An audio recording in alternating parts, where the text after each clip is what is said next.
नमस्कार दोस्तों, शिक्षा नगरी में आपका स्वागत है। आज हम अपने कंप्यूटर अवेयरनेस पेपर 8 का सॉल्यूशन करेंगे। लिंक आपको डिस्क्रिप्शन बॉक्स में मिल जाएगी। वहाँ से जब आप लिंक पे क्लिक करोगे तो आपके सामने इस तरह का एक वेब पेज ओपन होगा। ठीक है, तो इसमें सबसे पहले आपको फॉर्म दिया हुआ है जिसमें आपको अपनी कुछ डिटेल फिल करनी है।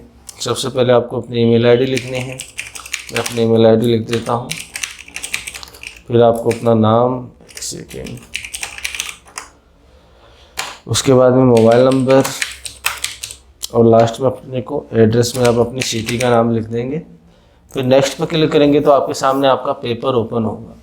ठीक है, अपना सबसे पहला क्वेश्चन है, कोई व्यक्ति अपने स्वयं की व्यक्तिगत साइट बनाते हैं जिसे वेब ब्लॉग या ब्लॉग्स बोलते हैं। ये रहा अपना आंसर। देखो, ब्लॉग्स क्या होता है, आपको अगर किसी भी चीज़ का बढ़िया नॉलेज है, आप उसको इंटरनेट पे डालना चाहते हैं, अपनी अलग से वेबसाइट बनाना चाहते हैं। एक तरीका तो ये हो गया कि आप अपनी वेबसाइट बना के उसको इंटरनेट पे ला सकते हैं। दूसरा तरीका है, ब्लॉग्स के ज़रिए आप अपने कॉलम्स लिख सकते हैं, पोस्ट लिख सकते हैं, और ये ब्लॉग सर्विस आपको फ्री में प्रोवाइड की जाती है। और जब आपका ब्लॉग्स पॉपुलर हो जाता है तो आप इससे अर्निंग भी कर सकते हैं। ठीक है, ये गूगल द्वारा या ब्लॉग स्पॉट नाम से वेबसाइट है, वहाँ से भी आप अपने ब्लॉग्स बना सकते हैं। सेकेंड नंबर क्वेश्चन है, वृत्त भंडारण के विस्तार का उपयोग और विश्वसनीय भंडारण प्रदान करके उपयोग गति सुधारता है। देखो, क्वेश्चन में ये पूछ रहा है कि अपने को कोई लार्ज स्केल पे स्टोरेज कर रखा है डेटा का। ठीक है, तो उसका यूज और अपना विश्वसनीय भंडारण स्टोरेज, मतलब अपने को सही तरीके से उस स्टोरेज को मेंटेन करना है, तो उसके लिए हम किसका यूज करते हैं? तो उसके लिए हम रेड सिस्टम का यूज करते हैं। ठीक है, जैसे अपने पास पीसी है, नॉर्मल पीसी है, वो आपको बहुत सारा स्टोरेज करना है तो उसके लिए आप बहुत सारी हार्ड डिस्क का यूज़ करोगे या फिर और कोई डेटा स्टोरेज डिवाइसेज का यूज़ करोगे। तो उन डिवाइसेज को रेड सिस्टम के द्वारा वो कंबाइन कर देता है उनको, और उनके यूज को ऑप्टिमाइज कर देता है रेड सिस्टम का जब आप यूज करोगे तो। ठीक है, इसकी फुल फॉर्म होती है redundant array of independent disk. ये भी आपके पास क्वेश्चन आ सकता है एग्जाम में। तो अपना आंसर हो गया रेड। थर्ड नंबर का क्वेश्चन है, अंतर्राष्ट्रीय भाषाएं जैसे चीनी, जापानी, हिंदी को बाइनरी कोडिंग का वर्णन करने के लिए इस्तेमाल की जाने वाली योजना है। देखो, इस योजना का नाम है यूनिकोड। यूनिकोड का काम क्या होता है, जैसे कोई भी लैंग्वेज है, जैसे अपनी हिंदी लैंग्वेज है, कंप्यूटर रन हुआ था शुरुआत में इंग्लिश पे, तो सारा काम इंग्लिश पे हो रहा था। अब लोकल लैंग्वेज पे भी अपने को काम करना है तो उसके लिए हम फॉन्ट यूज करते थे। ठीक है, मैं फ़ॉन्ट बताता हूँ आपको। ये दो चीज़ें मैंने लिख रखी है। ये नीचे वाला मैंने लिखा है देवलिश में। ठीक है, ये यहाँ पे देवलिश मैंने फ़ॉन्ट यूज किया है। हिंदी में XYZ कुछ भी लिखा है। तो ये अलग अलग प्लेटफॉर्म पे हम इसको यूज़ नहीं कर सकते। जैसे मैंने कंप्यूटर पे लिख रखा है इसको, अब अगर मैं मोबाइल पे देखना चाहूँ तो अगर मोबाइल पे हमने देवलिश फ़ॉन्ट इंस्टॉल नहीं कर रखा है तो अपने पास वो डब्बे से डब्बे दिखेंगे स्क्वायर शेप में। ठीक है, जबकि ये ऊपर वाला मैंने लिखा है यूनिकोड में, ये रहा एरियल यूनिकोड। इसको आप मोबाइल में देखोगे तो भारत मेरा देश है ऐसे ही दिखेगा। सेम ये चीज़ दूसरी लैंग्वेज के साथ भी है, जैसे उर्दू में कुछ लिखा हो, हिब्रू में लिखा हो, जापानी, इटैलिक या रशियन लैंग्वेज किसी में भी लिखा हो। तो जब हम यूनिकोड का यूज करते हैं तो यूनिकोड में हर टेक्स्ट और स्क्रिप्ट का एक बाइनरी कोड हो जाता है और वो हर प्लेटफार्म पे सेम दिखता है। ठीक है, इसको भारत मेरा देश है मैंने यूनिकोड में लिख रखा है। इसको मैं जैसे फ़ॉन्ट चेंज करूँ यहाँ से, एक सेकेंड, मैंने अल्गेरियन कर लिया या फिर एरियल राउंडेड कर दिया, तो ये भारत मेरा देश ही दिख रहा है। जबकि नीचे वाला मैंने देवलिश फ़ॉन्ट में लिखा है, इसका अगर मैं फ़ॉन्ट चेंज कर दूँ, इंग्लिश वाला कर दिया, तो ये देखो ये सारा चेंज हो गया। ठीक है, तो इस प्रॉब्लम को दूर करने के लिए हम यूनिकोड का यूज करते हैं। यूनिकोड में 16 बिट यूज किए जाते हैं, 16 बिट। ये भी आपका एक क्वेश्चन है, एग्जाम में आता है। चौथे नंबर का क्वेश्चन है, कंप्यूटर भंडारण के संदर्भ में निम्न में से कौन माप की सबसे बड़ी इकाई है? मतलब ये मेमोरी यूनिट की इन चारों में से सबसे बड़ी इकाई कौन सी है? बाइट हो गया, किलोबाइट, मेगाबाइट और गीगाबाइट। तो अपना आंसर होगा गीगाबाइट। ठीक है, एक बाइट में, बाइट से छोटी होती है बिट, एक बाइट में 8 बिट होते हैं, 1 किलोबाइट में 1024 किलोबाइट होते हैं, 1 मेगाबाइट में 1024 किलोबाइट होते हैं और 1 गीगाबाइट में 1024 मेगाबाइट होते हैं। तो ये क्रम से है कि लास्ट वाले अपना आंसर होगा। मैं आपको लिस्ट दिखा देता हूँ। मेमोरी यूनिट, इमेज में जाएंगे, ये रहा, ठीक है। सबसे छोटी इकाई बिट, फिर आता है निबल। एक निबल में 4 बिट होते हैं, 1 बाइट में 8 बाइट्स हो गए, किलोबाइट में 1024 क्यों होते हैं? क्योंकि 2 की घात में काम करता है। नॉर्मली और कोई चीज़ होती है वो 10 की घात में काम करती है यूनिट, यहाँ पे मेमोरी में 2 की घात में काम करता है। जैसे 2 की घात 2 4 हो गई, 2 की घात 3 8 हो गई, इस तरह से ये आगे चलता रहता है। तो अपना आंसर हो गया गीगाबाइट। इंटरनेट का के उपयोग है, संचार में इंटरनेट का यूज होता है, सूचना पुनर्प्राप्ति में होता है, इंटरनेट बैंकिंग में होता है और उपरोक्त सभी, इन सब में इंटरनेट का यूज होता है। तो अपना आंसर होगा उपरोक्त सभी।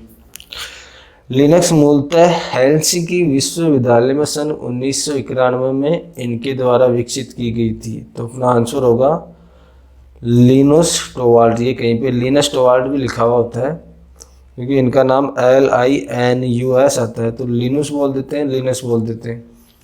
यहाँ पे 2 क्वेश्चन होते हैं कि लिनुस टोवाल्ड ने कब किया था, 1991 में। लिनक्स कब डेवलप की गई थी, 1991 में। कहाँ पे की गई थी, हेलसिंकी विश्वविद्यालय में, ठीक है। तो अपना आंसर हो गया सेकेंड वाला। 7वां नंबर क्वेश्चन है 32 बिट वर्ड कंप्यूटर एक समय में डैश बाइट अभिगमन कर सकता है, जबकि एक 64 बिट वर्ड कंप्यूटर एक समय में डैश बाइट अभिगमन कर सकता है। देखो, अभिगमन के लिए मिनिमम अपने को चाहिए 8 बिट। 8 बिट में होता है 1 बाइट, तो 32 बिट में कितने बाइट हो गए, 4। तो ये हो गया 4 और 64 में कितने हो गए, 8। अपना आंसर है सेकेंड नंबर वाला। 32 बिट के लिए तो 4 बाइट चाहिए और 64 बिट के लिए 8 बाइट चाहिए। तो ये यूनिट कन्वर्सेशन का ये क्वेश्चन है कि यूनिट आपने कन्वर्ट कर दी। नेक्स्ट क्वेश्चन है डैश वो नियम है जो कंप्यूटर के मध्य आंकड़ों को आदान प्रदान करने में नियम का पालन किए जाते हैं। तो कंप्यूटर में जो भी नियम होते हैं उनको प्रोटोकॉल्स बोलते हैं। अपना आंसर हो गया प्रोटोकॉल्स। 9th नंबर का क्वेश्चन है डैश एक प्राइमरी स्टोरेज को इंगित करता है, जबकि डैश एक सेकेंडरी स्टोरेज को इंगित करता है। तो हार्ड डिस्क अपना सेकेंडरी है, ये नहीं होगा। फ्लॉपी डिस्क सेकेंडरी है, नहीं होगा। रैम है जो प्राइमरी स्टोरेज डिवाइस है और हार्ड डिस्क है अपनी secondary storage device. Okay, normally RAM storage device नहीं होती, इसको मेमोरी बोलते हैं। और हार्ड डिस्क होती है वो स्टोरेज डिवाइस होती है जिसको हम सेकेंडरी मेमोरी बोलते हैं। रैम अपनी प्राइमरी मेमोरी होती है या फिर मेन मेमोरी होती है। 10वें नंबर के क्वेश्चन है प्रिंट रेजोल्यूशन को DPI मतलब डॉट पर इंच में मापा जाता है। तो अपना आंसर हो गया डॉट्स पर इंच। 11 नंबर का क्वेश्चन है विंडोज 7 के संदर्भ में स्टिकी नोट्स के बारे में कौन सा कथन अशुद्ध है, मतलब सही नहीं है। पहला क्वेश्चन आंसर है अंतर्निहित वस्तु कंप्यूटर बंद करने के बाद भी सुरक्षित रहता है। देखो, स्टिकी नोट्स क्या होता है, मैं यहाँ से आपको दिखा देता हूँ। स्टिकी नोट्स, मान लो आपको कल कोई काम करना है, आप याद करने के लिए रिमाइंडर के तौर पर कंप्यूटर ऑन करते हैं कि अपने को स्क्रीन पे दिख जाए, तो हम उसके लिए मोस्टली स्टिकी नोट्स का यूज़ करते हैं, ठीक है। इसको डिलीट कर दिया, ये मैंने नया स्टिकी नोट जोड़ा है। यहाँ पे आप कुछ भी लिखेंगे, मैंने लिखा YouTube, ठीक है। अब अगर मैं PC बंद भी कर दूंगा तो ओपन करते अपने को सब सामने ये अपना स्टिकी नोट्स दिखेगा। यहाँ पे स्टिकी नोट का आप इस साइन से समझ सकते हो। इसमें पिन वाला साइन आता था, इसमें नहीं आ रहा है। विंडोज 10 में नहीं है, पहले वाले में आता था। जैसे अपना नोटिस बोर्ड होता है उसमें हम नोट्स लगाते हैं, सेम इसी तरह से कंप्यूटर में भी अपने को रिमाइंड करने के लिए हम नोट्स लिख सकते हैं, जो आपको अपने वॉलपेपर पे या फिर डेस्कटॉप पे ही दिख जाएगा कि अपने को क्या करना है, कौन सी टास्क कंप्लीट करनी है। तो उसके रिलेटेड ये पूछ रहा है कि इनमें से कौन सा ऑप्शन सही है या गलत है। तो अंतर्निहित वस्तु कंप्यूटर बंद करने के बाद भी सुरक्षित होती है। ठीक है, इसको हम डिलीट करेंगे तब ही डिलीट होगा। अब देखो मैंने इसको उठा दिया लेकिन ये डिलीट नहीं हुआ है, उसको हम डिलीट करेंगे मैनुअली तभी डिलीट होगा। अंतर्निहित वस्तु में प्रतिकृति जोड़ी जा सकती है, ये नहीं हो सकता, उसमें कॉपी नहीं जोड़ सकते। स्टिकी नोट्स के रंग बदले जा सकते हैं, सही है। उपरोक्त में से कोई नहीं, अपना सेकंड वाला आंसर सही होगा कि अंतर्निहित वस्तु में प्रतिकृति जोड़ी जा सकती है। ये गलत है लेकिन अपने आंसर के लिए ये सही है क्योंकि अपने को अशुद्ध पूछा है। सामान्य कीबोर्ड में कुल कितनी फंक्शन कुंजियाँ होती है? सामान्य कीबोर्ड में 12 फंक्शन कुंजियाँ होती है। फंक्शन कुंजियाँ ऊपर ही ऊपर होती है, जैसे F1 F2 F लिखा होता है, F से लेकर 12 तक। पेंट में प्रारूप में पिक्चर को सुरक्षित नहीं कर सकते, PNG में कर सकते हैं, JPG में कर सकते हैं, AVI में नहीं कर सकते क्योंकि ये वीडियो का फॉर्मेट है, और BMP इसमें कर सकते हैं। आपको इन सब की फुल फॉर्म पता होनी चाहिए। PNG की फुल फॉर्म है पोर्टेबल नेटवर्क ग्राफिक्स।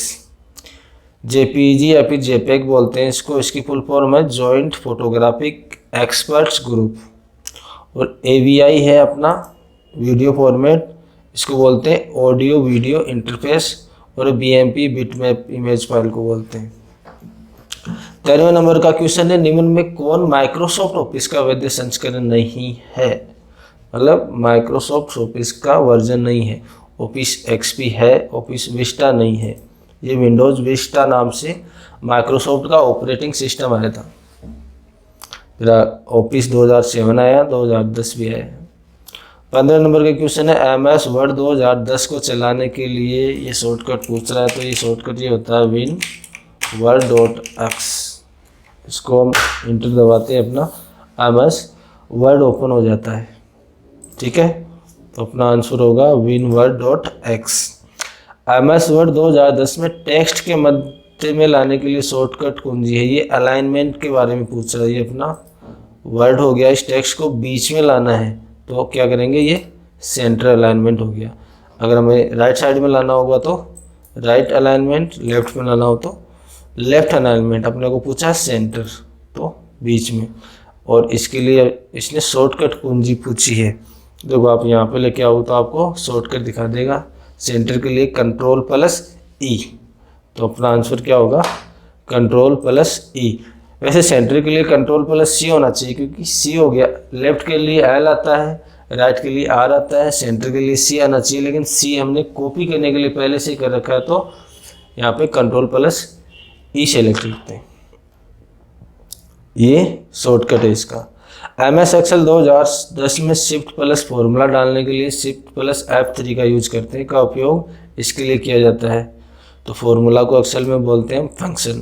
तो अपना आंसर होगा फंक्शन इंसर्ट करने के लिए। 18 नंबर का क्वेश्चन है, एक्सेल 2010 में चयनित सेल के निष्पंदन मतलब फिल्टर करने के लिए इनमें से कौन से फॉर्मूले का यूज किया जाता है? तो फिल्टर करने का फॉर्मूला होता है Ctrl+Shift+L।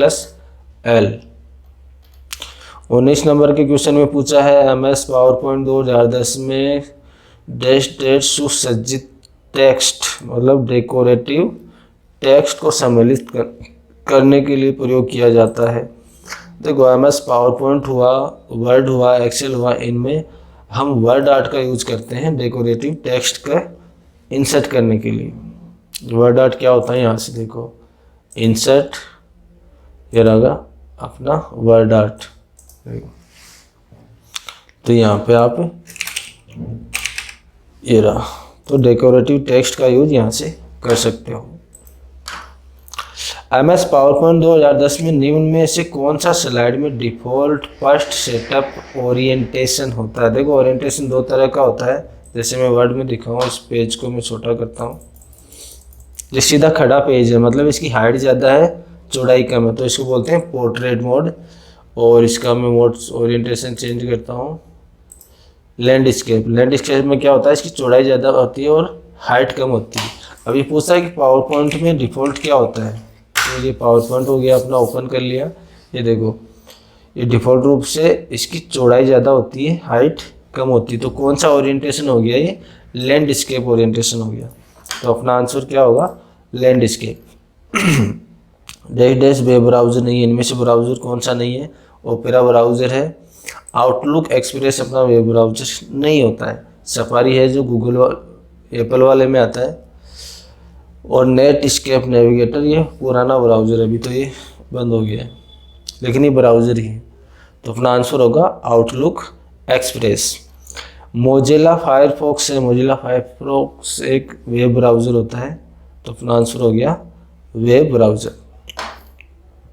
कंप्यूटर डेस्कटॉप को रिफ्रेश करने के लिए किस कुंजी का यूज़ होता है? तो कंप्यूटर डेस्कटॉप को रिफ्रेश करने के लिए F5 कुंजी का यूज़ होता है।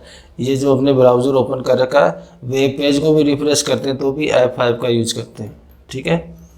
ALT प्लस टैब का उपयोग किया जाता है। ALT प्लस टैब का यूज़ किया जाता है वर्तमान में जो भी प्रोग्राम चल रहे हैं उनके बीच में मतलब एक प्रोग्राम से दूसरे प्रोग्राम में जाने के लिए, दो प्रोग्राम के बीच में स्विच करने के लिए।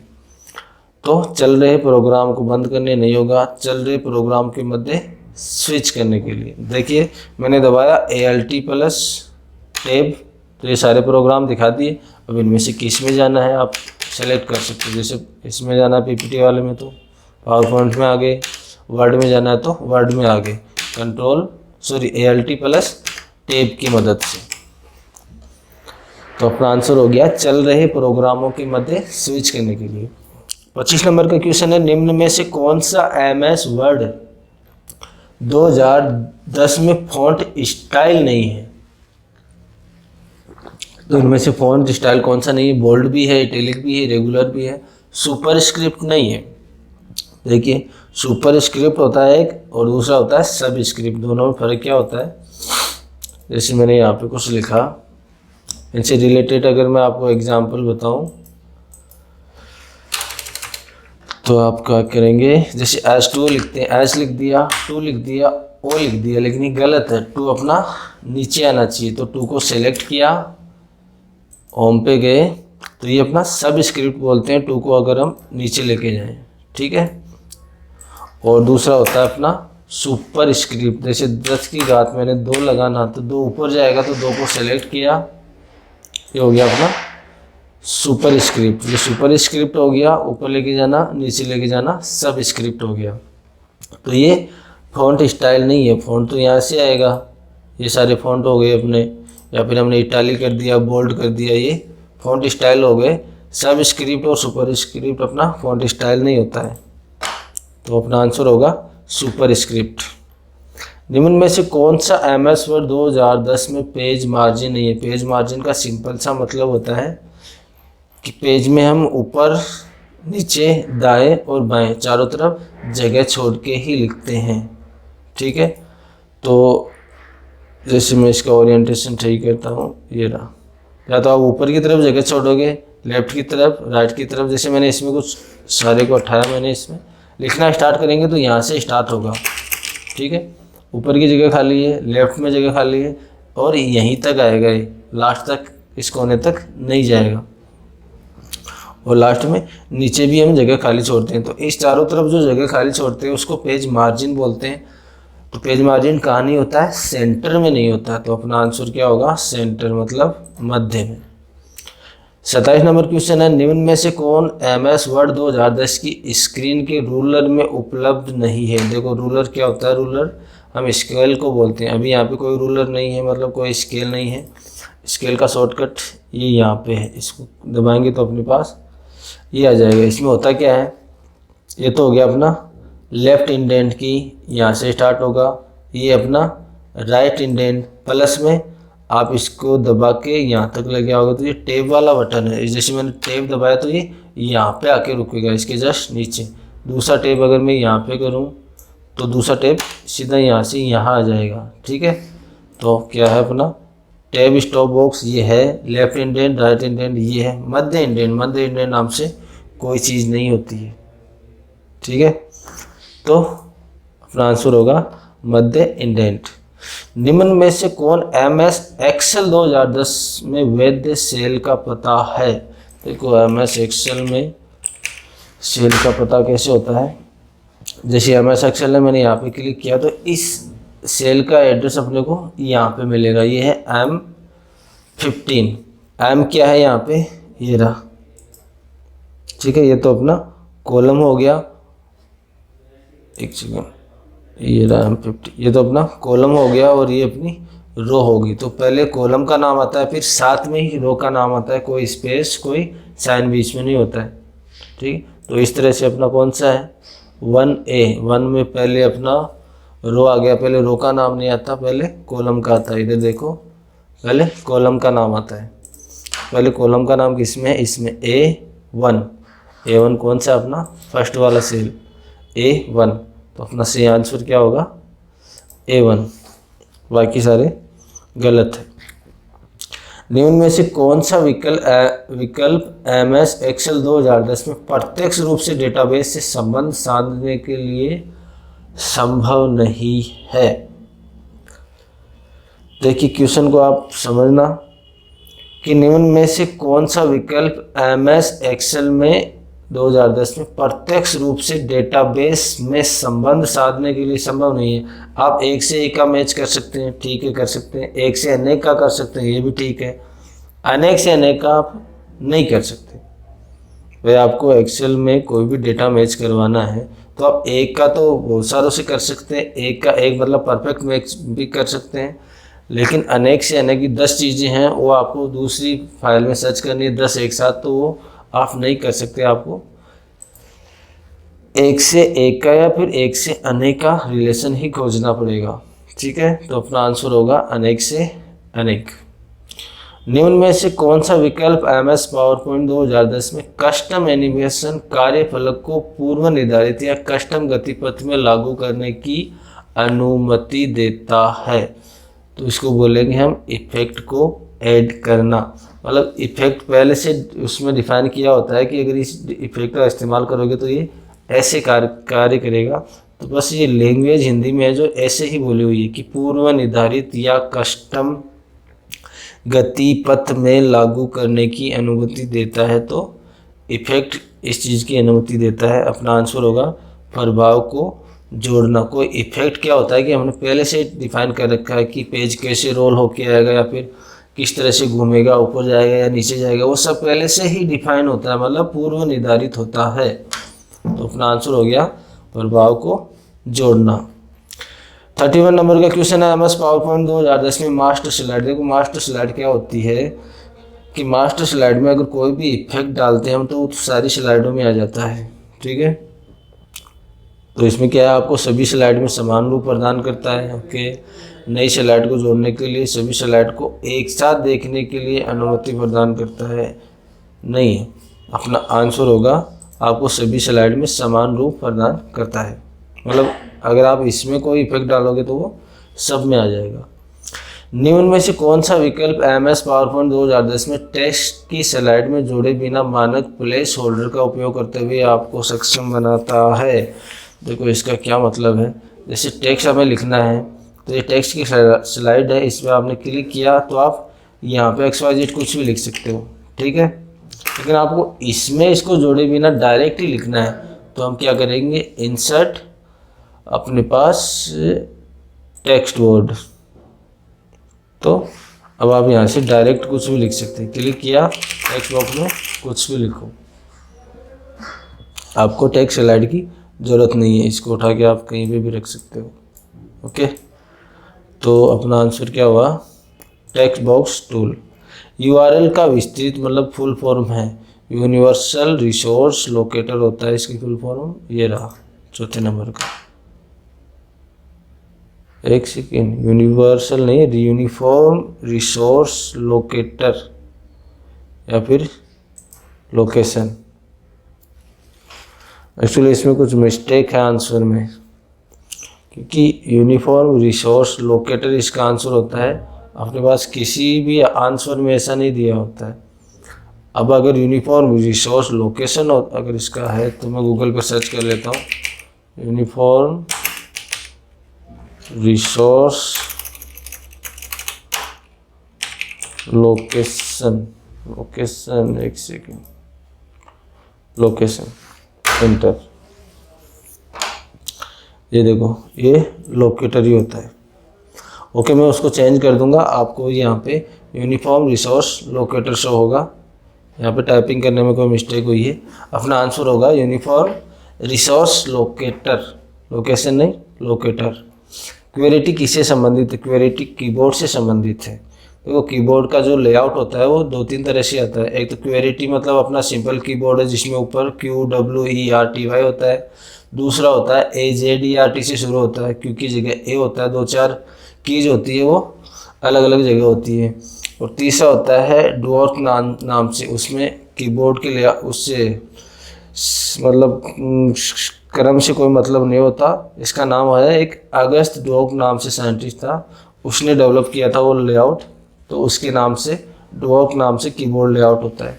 तो ये 3 तो आपको याद रखना ही है, क्वेश्चन आंसर आ सकता है कि इनमें से कौन सा कीबोर्ड लेआउट है। तो क्वेरिटी QWERTY, AZERTY और डुअर्क DVORK। ये कीज का क्रम नहीं है, ये साइंटिस्ट का नाम है। तो अपना आंसर होगा कीबोर्ड। इसमें सही आंसर तो होगा कीबोर्ड लेआउट, लेकिन सिर्फ इतना पूछा कि किससे संबंधित है, तो ये कीबोर्ड से संबंधित है। 35 नंबर का क्वेश्चन है, निम्न में से कौन रोम, CPU, रैम और विस्तार कार्ड धारण करता है? मतलब ये कहाँ इंस्टॉल किए होते हैं? तो ये अपने मदरबोर्ड में इंस्टॉल किए हुए होते हैं। ओके, अब यहाँ से आप सबमिट करेंगे और अपना स्कोर देख सकते हैं। ओके, मिलते हैं नेक्स्ट वीडियो में। Thank you.